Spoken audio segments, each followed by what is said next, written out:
Hola, me llamo Kenny Ruiz y soy dibujante de cómic y autor de manga. En mi carrera he hecho cómics como Telémaco, Infinity Outrage o Dos Espadas, publicados con editoriales como Norma, Delcourt, Soleil o Dupuy.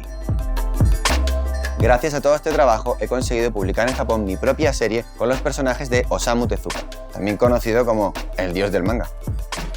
Para mí hacer manga es terapéutico, me ayuda a reflexionar sobre todo lo que me pasa en la vida. Es una forma de conectar con personas que no conozco de nada y transmitirles lo que siento y lo que pienso. El manga es un formato que se lee muy rápido y compulsivamente. A través de él puedes contar la historia más épica o la más anecdótica. Si la cuentas con ritmo y honestidad, puedes captar la atención de cualquier lector. El flujo de trabajo de un mangaka es tan exigente que necesitas dejarte llevar por la historia. Hay que fluir y controlar al mismo tiempo. En este curso Doméstica te enseñaré a narrar cualquier historia que te motive y a componerla bajo el ritmo frenético e intenso de un manga. Para el proyecto final planificarás tu primer capítulo y desarrollarás las primeras páginas de tu manga. Primero veremos las características narrativas de los mejores mangas, cómo construir el universo de tu historia y cómo crear ritmo con la composición de página y diferentes tipos de plano. Daremos los primeros pasos a partir de un boceto legible que mezcla dibujo y guión.